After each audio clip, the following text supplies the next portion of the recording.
I think the wildest thing about money is that two people can do everything right and end up in completely different places. Yeah. And we don't like that. We really don't like that. Because it messes with the idea that the world is fair, or at least predictable. And that's usually where money conversations get uncomfortable. Not when we talk about numbers, but when we talk about luck. Or timing.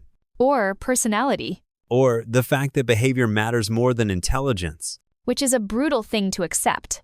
All right, that's basically the book. Laughs. Okay, yeah, but let's rewind a little. Welcome back, or welcome into AI Book Review. I'm LOGIX. And I'm LUMI. And today we're digging into The Psychology of Money by Morgan Housel. Which is, honestly, a very different kind of money book than the ones people usually expect. Yeah, this isn't about getting rich quick, or beating the market, or hustling harder. It's not even really about money, if we're being honest. It's about people. And why we do weird things with money. So let's set expectations right away. If you're listening and you haven't read this book, you're fine. Yeah, you don't need prior knowledge here. And if you have read it, this probably won't sound like how you usually hear it summarized. Because this book isn't built for summaries. It's built for reflection. Which makes it harder to talk about and more important to talk about. I want to start with what I think the intent of this book is not the content, but the goal. Go for it. I think Housel is trying to lower the temperature around money. Interesting. Explain. Most money books crank anxiety up. More urgency, more pressure, more you're behind. True. This one does the opposite. It basically says, hey, calm down. Let's talk about how humans actually behave. Yeah. He removes the illusion that money is purely a math problem. Exactly. And once you see that, a lot of guilt falls away. Defensiveness. Or shame. Which is huge, because shame is one of the worst financial decision makers. From my side, I think the book's purpose is to challenge a dangerous assumption. Which is? That financial success is primarily about intelligence. Oof. Yeah. He makes the case that temperament beats IQ over long time horizons. Meaning patience, humility, risk tolerance. And emotional control. Which we almost never teach. Because you can't test it on a standardized exam. Or brag about it on social media. One thing I appreciated right away is how gentle the book feels. Gentle but sharp. Yes. That's a good way to put it. It's not yelling at you, but it's quietly dismantling bad assumptions. Like the idea that people who are wealthy are necessarily smarter, harder working, or morally superior. Or that people who struggle are lazy or irresponsible. That binary does so much damage. And it collapses under scrutiny. Another thing worth saying early this book is very story-driven. Yes, it's basically a collection of short observations. Little vignettes, examples, historical moments. Which makes it readable, but also sneaky. Sneaky how? Because you don't realize how much it's reshaping your worldview until later. Yeah, it plants ideas that grow slowly. And that's intentional. I also think this book hits differently depending on where you are in life. Absolutely. If you're young, it feels like guidance. If you're mid-career, it feels like perspective. If you're older, it feels like validation or regret. And unlike a lot of finance books, it doesn't shame any of those reactions. No, it almost expects them. Because psychology is contextual. So before we dive into the actual ideas, I want to say this clearly for anyone listening. This book will not tell you what stocks to buy. It won't give you a plan. It won't promise outcomes. What it will do is help you understand why you behave the way you do around money. And why that matters more than being right. Which is uncomfortable. But useful. All right, I think that sets the stage. Yeah. Next, we need to get into the first core idea that people make financial decisions based on their own lived experiences, not objective reality. Which explains a lot. Almost too much. Let's stop here and pick that up next. All right. So this is where the book really starts making people uncomfortable. Yeah. Quietly uncomfortable. Not throw the book across the room uncomfortable. More like sit with it later uncomfortable. Because the first real idea he pushes is simple and kind of devastating. That everyone experiences the same financial world differently. And therefore makes decisions based on completely different realities. Not opinions, realities. He uses that phrase early on, something like, people do not make financial decisions on spreadsheets. They make them based on their personal history, What they've lived through, what they've seen work, what they've seen blow up. which explains why two people can hear the same advice and react opposite ways. Exactly. One person hears invest aggressively and thinks opportunity, Another hears danger. and neither one is crazy. They're responding to experience, not logic. From a systems perspective, this is huge. Because it explains why financial debates are so emotional. Right. People think they're arguing about facts, but they're actually defending survival strategies. Oof, that's good. If you grew up during a crash, you optimize for safety. If you grew up during a boom, you optimize for growth. And both strategies worked in their respective environments. Which means neither one feels optional. This is where I think the book is incredibly compassionate, even if people don't notice it. Because it removes moral judgment. Yes. It stops saying smart versus dumb and starts saying context versus context. Which is more accurate and more unsettling. Because it means there's no universal playbook. Exactly. No single right way. Another idea he introduces early is luck versus risk. This one messes people up. Because we love attributing success to skill. And failure to personal flaws. But Housel keeps pointing out that outcomes are a mix of effort, timing, randomness, and restraint. Restraint is the sneaky one, Yeah, knowing when not to act. which never gets credit. Because it's invisible, He talks about how we study winners and try to reverse engineer their behavior. without accounting for survivorship bias, Exactly. We don't see the people who did the same things and didn't make it. which leads to dangerous conclusions. Like, if I just copy this, I'll get the same result. That's not how probability works. And it's not how life works. Emotionally, this part of the book can feel relieving. Or threatening. Right. Relieving because it explains why things didn't go as planned. Threatening because it removes certainty. And humans crave certainty. Even bad certainty. There's also this subtle theme here about humility. Yes, About acknowledging how little control we actually have and planning accordingly. which is very different from most money advice. Most advice says, be smarter, move faster, optimize harder. This book says, survive first. And that's a massive shift. I want to talk about fear for a second, because it comes up constantly even when he's not naming it. Fear of loss. Fear of looking stupid. Fear of being wrong publicly. Fear of regret.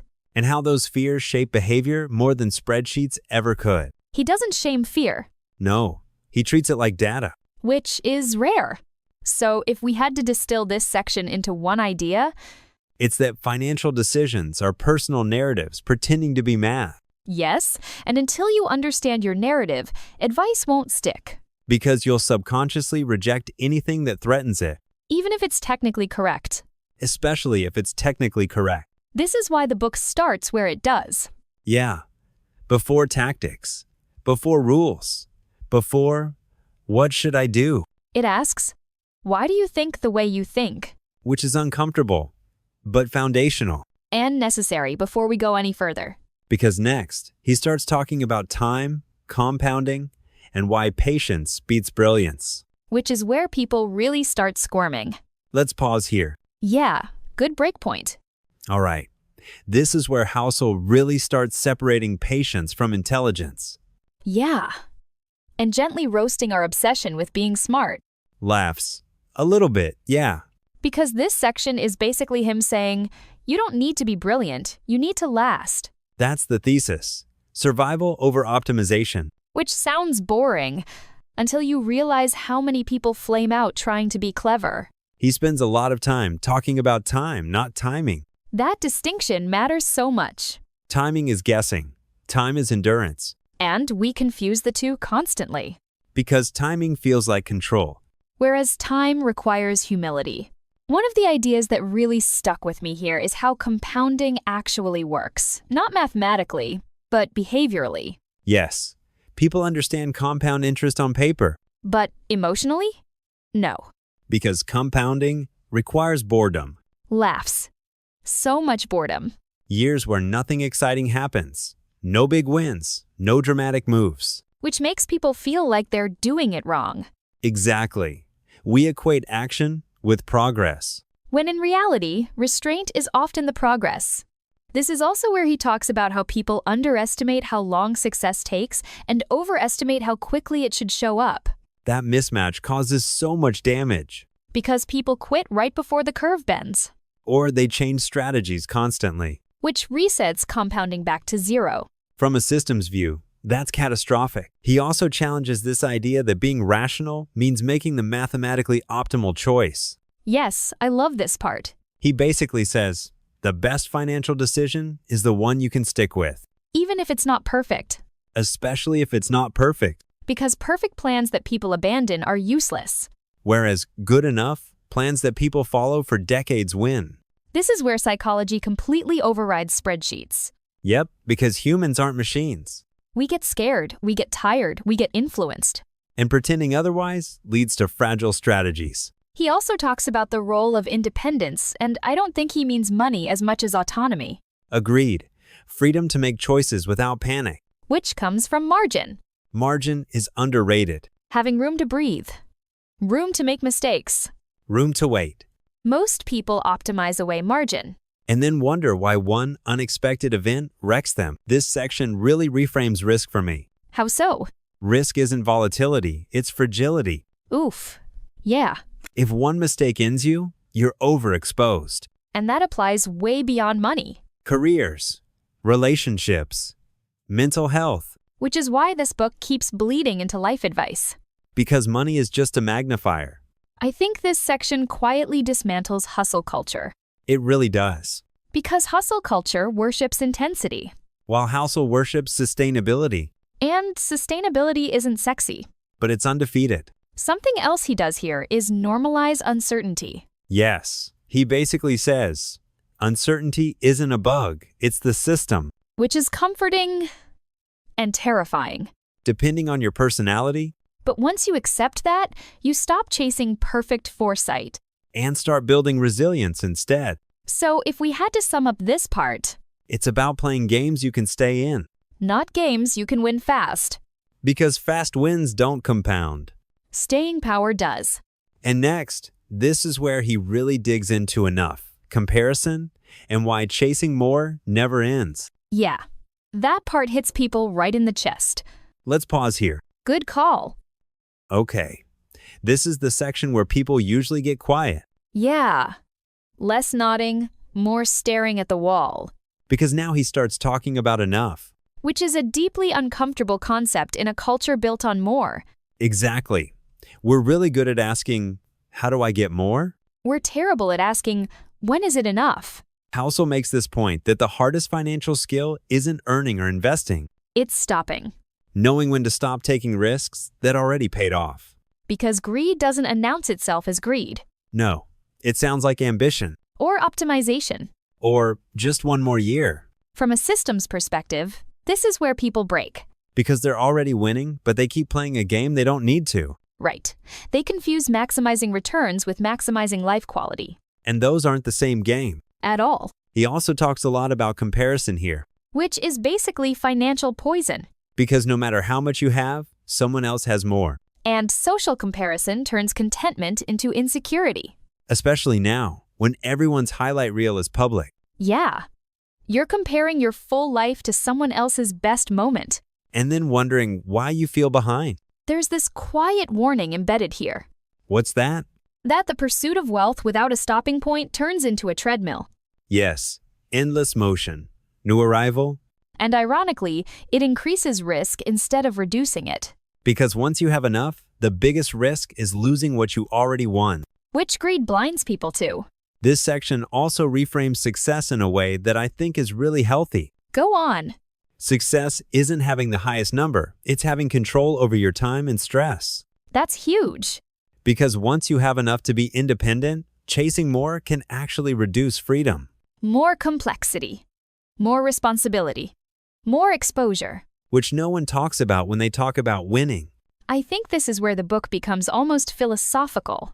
Yeah, it stops being about money and starts being about values. What are you optimizing for? Status, safety, autonomy, peace. And are your financial decisions aligned with that? or just reacting to pressure. This part can feel confronting because it removes external benchmarks. No finish line. No applause, Just personal clarity. which is harder than chasing numbers. He also touches on how people rationalize extreme risk by pointing to outliers, Yes, they did it, so I can too logic. which ignores how many people tried and didn't survive the attempt. And how different contexts produce different outcome. Again, survivorship bias. It keeps coming back. All right, this feels like a natural midpoint. Yeah. Let's pause for a second. Quick break, we'll be right back. All right, quick pose here. Yeah, we'll be right back after a word from our sponsor. Ever look at your garage, your attic, or that one chair piled high with stuff and think, how did this even happen? At Bauman Auctions, we see treasure. We're experts at turning your unique items, collectibles, and even your quality clutter into cash.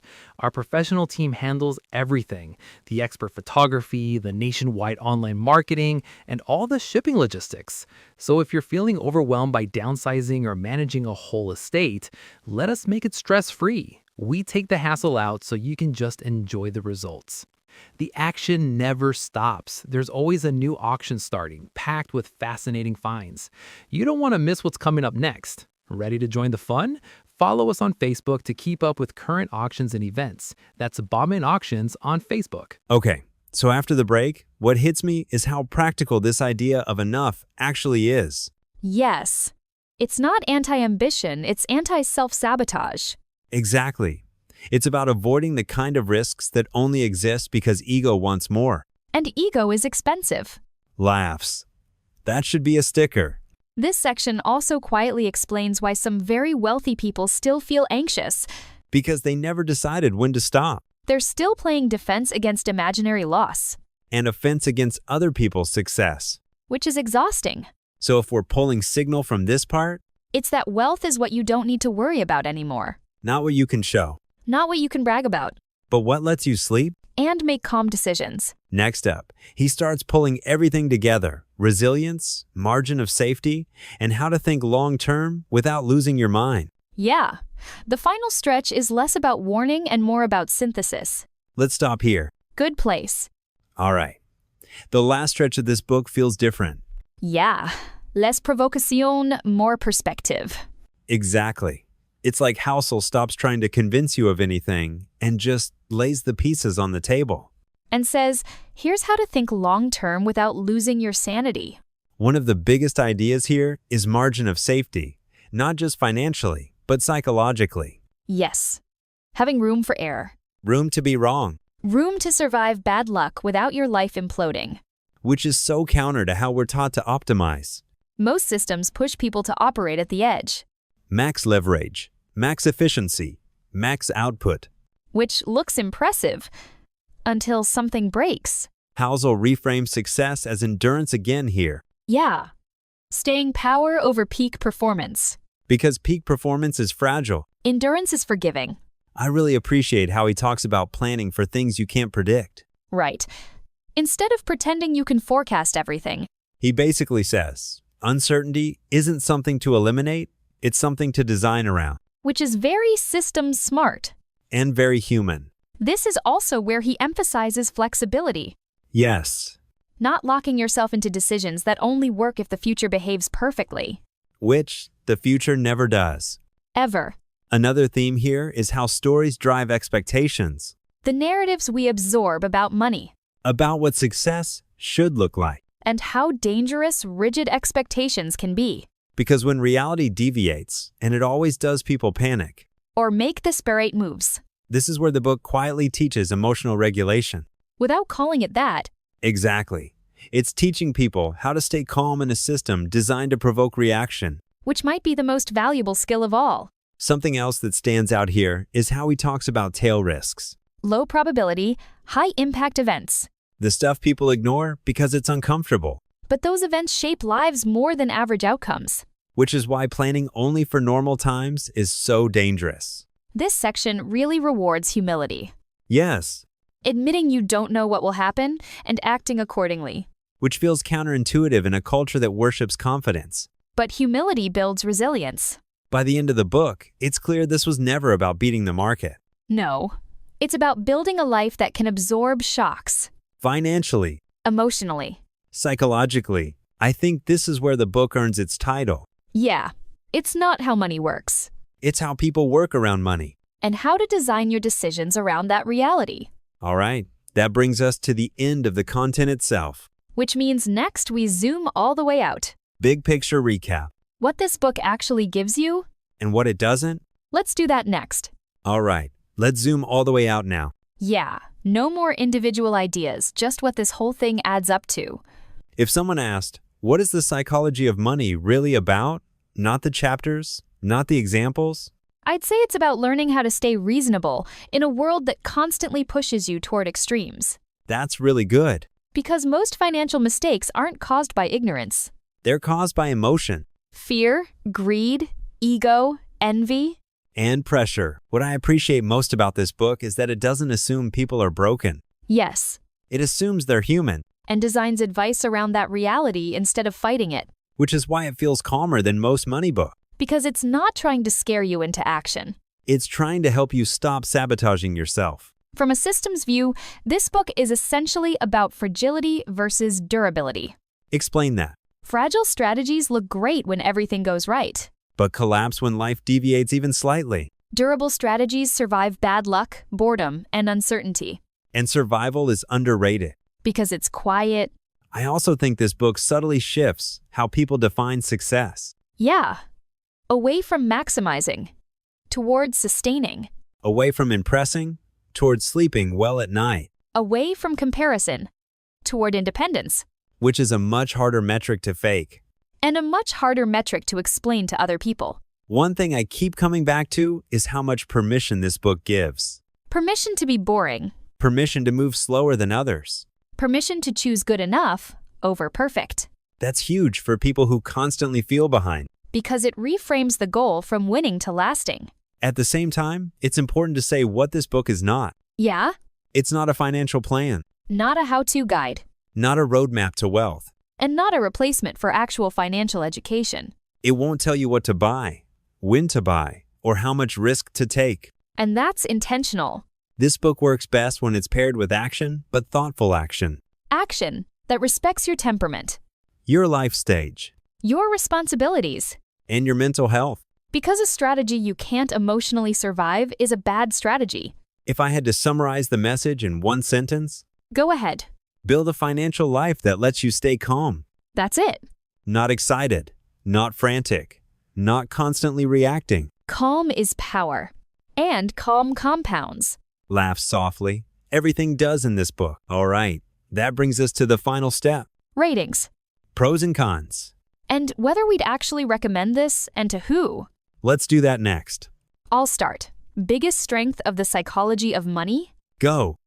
It teaches people how to not self-destruct financially. Yes. Not how to win big, not how to outsmart everyone, how to survive long enough for compounding to do its thing. That alone puts it above most money books. Second pro. It respects human behavior instead of fighting it. Huge. It doesn't assume people are robots. It assumes fear, ego, envy, boredom, and builds around those realities. Another pro for me, it removes shame. Yeah, It explains why people make bad decisions without calling them stupid. that makes learning possible. And sustainable. All right, weaknesses. There are some. First one. If you want tactics, this book will frustrate you.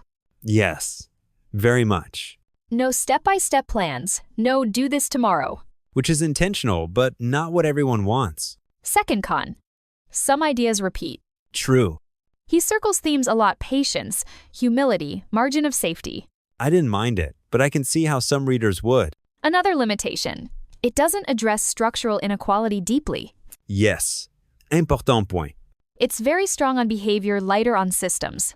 Which means readers have to supply that context themselves. All right. My rating first. Go.